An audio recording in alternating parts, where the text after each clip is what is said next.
বাংলাদেশের সাবেক প্রধানমন্ত্রী শেখ হাসিনার ডিসেম্বরে দেশে ফেরার ঘোষণা দেওয়ার পর নানান ধরনের আলোচনা হচ্ছে। সে আলোচনার একটি বিষয় হলো, যদিও অনেক যদি এবং কিন্তুর উপর শেখ হাসিনা ফেরার বিষয়টি নির্ভর করছে, তারপরও তিনি যদি ফেরেন তারপর কি হবে? শেখ হাসিনা যদি ফিরেন তিনি কি গ্রেপ্তার হবেন? তাকে কি জেলে যেতে হবে? তিনি কি জামিন পাবেন? এমন নানান প্রশ্ন, নানান আলোচনা উঠে আসছে। বাংলাদেশের সাবেক এই প্রধানমন্ত্রীর বিরুদ্ধে 5টি মামলায় ইতিমধ্যে মৃত্যুদণ্ড সহ বিভিন্ন মেয়াদে শাস্তি দেওয়া হয়েছে। এছাড়া তার বিরুদ্ধে 650-এরও বেশি মামলা আছে।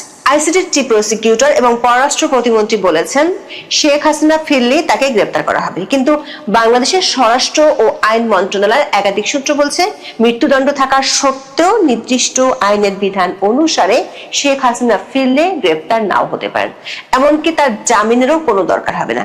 প্রশ্ন হলো, ফাঁসির দণ্ডপ্রাপ্ত আসামি জামিন না চেয়েও কিভাবে কারাগারের বাইরে থাকবেন? সংশ্লিষ্ট সূত্রগুলো বলছে, শেখ হাসিনার জন্য আইনের এই ফাঁকটি দেখিয়ে দিয়ে গেছে ইউনূসের সরকার। বাংলাদেশের স্বাধীনতার যুদ্ধে গণহত্যার অভিযোগে ফাঁসির দণ্ডপ্রাপ্ত জামাত নেতা আবুল কালাম আজাদ, যিনি বাচ্চু রাজাকার নামে প্রসিদ্ধ, পলাতক থাকা অবস্থায় তার ফাঁসির রায় হয়েছিল 2013 সালে। স্বরাষ্ট্র মন্ত্রণালয়ের সূত্রে জানা গেছে, পলাতক থাকা অবস্থায় বাচ্চু রাজাকার 2025 সালে সাজা স্থগিতের জন্য স্বরাষ্ট্র মন্ত্রণালয়ে আবেদন করেছিলেন।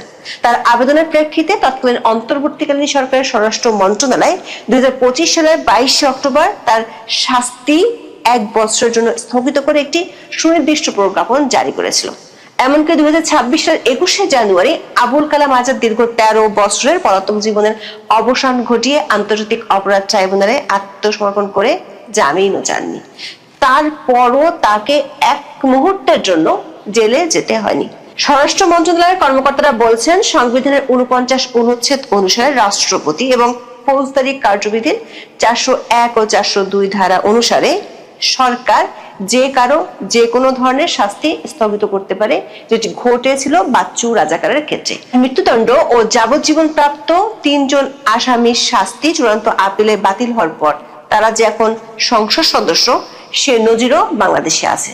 সংশ্লিষ্ট কর্মকর্তারা বলছেন, রাষ্ট্রপতির আদেশ কিংবা সরকারের সিদ্ধান্তের অর্থ হলো শীর্ষ মহলে রাজনৈতিক সমঝোতা। প্রশ্ন হলো, শেখ হাসিনার ক্ষেত্রে কি কোনো রাজনৈতিক সমঝোতা হবে? বিস্তারিত জানতে চলুন যাওয়া যাক বিশ্লেষণে।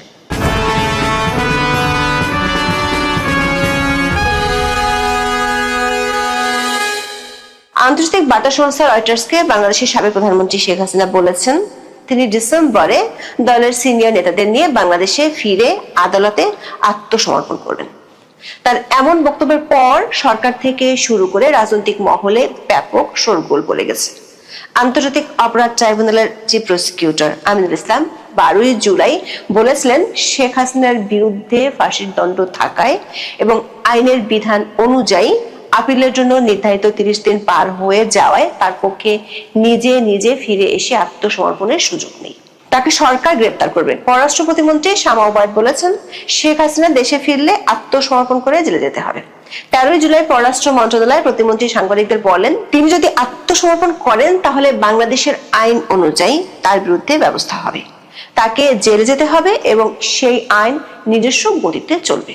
শেখ হাসিনা বিদেশে বাংলাদেশের কোনো কূটনৈতিক মিশনে আত্মসমর্পণ করতে পারেন কিনা সাংবাদিকদের এমন প্রশ্নের জবাবে প্রতিমন্ত্রী বলেন, কোথায় এবং কিভাবে একজন আসামি আত্মসমর্পণ করবেন সেটি তার নিজস্ব বিষয়, সেটি আমাদের ব্যাপার নাই। যেখানে আত্মসমর্পণ করুন না কেন, তাকে প্রথমে জেলে যেতে হবে। একজন দণ্ডপ্রাপ্ত ব্যক্তির বিবৃতির বিষয়ে সরকারের কোনো কিছু বিবেচনা করার নেই। তবে গত 2 দিন ধরে সরকার পক্ষের লোকজন শেখ হাসিনার গ্রেপ্তারের বিষয়ে বক্তব্য দিলেও স্বরাষ্ট্র মন্ত্রণালয়ের কর্মকর্তারা বলছেন ভিন্ন কথা। মন্ত্রণালয়ে বিষয়টি নিয়ে আলোচনা হয়েছে। স্বরাষ্ট্র মন্ত্রণালয়ের একটি সূত্র বলছে, মৃত্যুদণ্ডপ্রাপ্ত আসামি হওয়া সত্ত্বেও শেখ হাসিনা গ্রেপ্তার নাও হতে পারেন, এমনকি তাকে জামিনও চাইতে হবে না। ফাঁসির দণ্ডপ্রাপ্তকে কিভাবে জেলের বাইরে রাখতে হয় সেটির নজির ইউনূসের অন্তর্বর্তী সরকার তৈরি করে গিয়েছে।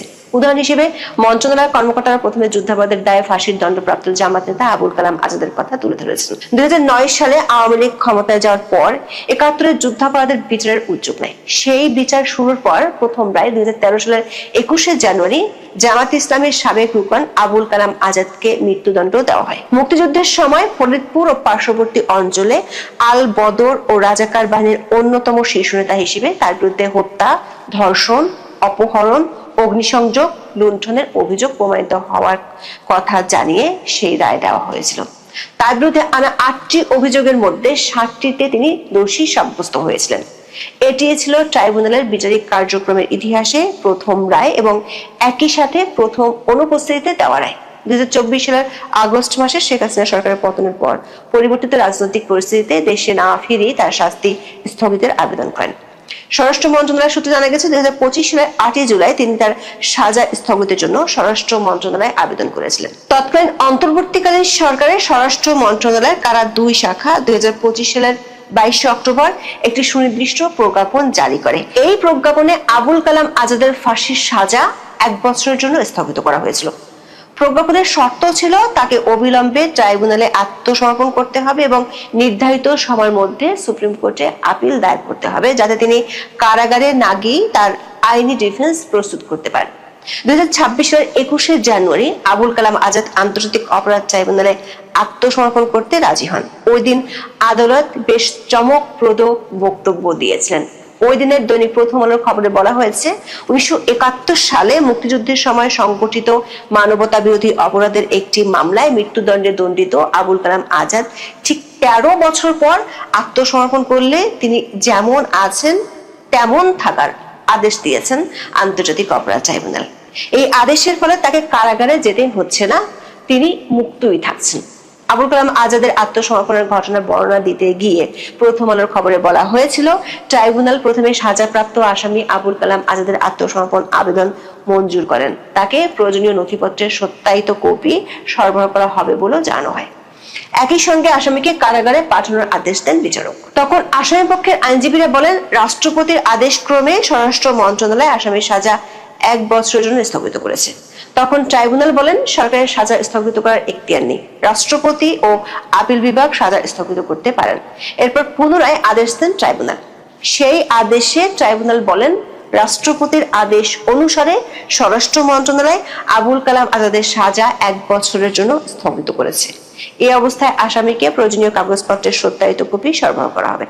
একই সঙ্গে যতক্ষণ না আপিল বিভাগ যথাযথ আদেশ দেন ততক্ষণ আবুল কালাম আজাদ যেমন আছেন তেমনই থাকবেন। এই শুনানির শেষের দিকে ট্রাইব্যুনাল স্পষ্টভাবে রুলিং দেন, এটি কোনো প্রচলিত জামিন নয় এবং আদালত কোনো জামিন দেয়নি। এটি মূলত সংবিধানের 49 অনুচ্ছেদের অধীনে রাষ্ট্রপতির ক্ষমতার প্রতি বিচার বিভাগের সম্মান প্রদর্শন।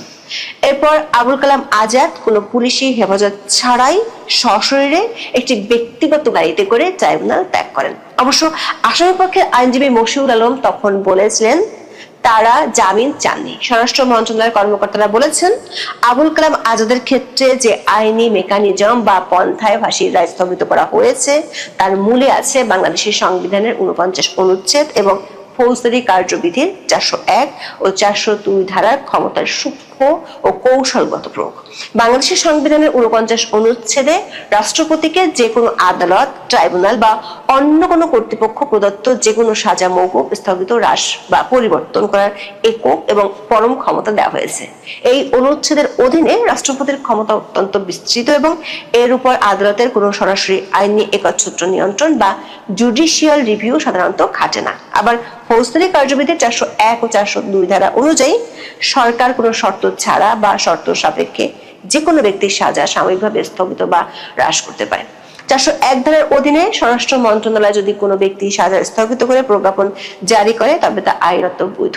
স্বরাষ্ট্র মন্ত্রণালয়ের সূত্রগুলো বলছে, আবুল কালাম আজাদের ক্ষেত্রে বিষয়টি ছিল পুরোপুরি তখনকার সরকারের ইচ্ছে অনুযায়ী, কারণ 24-এর 5ই আগস্ট পর্যন্ত দণ্ডপ্রাপ্ত 38 জন যুদ্ধাপরাধী পলাতক ছিল। এর মধ্যে শুধু আজাদই ফেরত এসেছেন। আইন মন্ত্রণালয়ের একজন কর্মকর্তা বলছেন, সংবিধানের 49 অনুচ্ছেদে রাষ্ট্রপতিকে সাজা স্থগিতের ক্ষমতা দেওয়া হলেও 48-এর 3 অনুচ্ছেদ অনুযায়ী রাষ্ট্রপতি তার ক্ষমার ক্ষমতা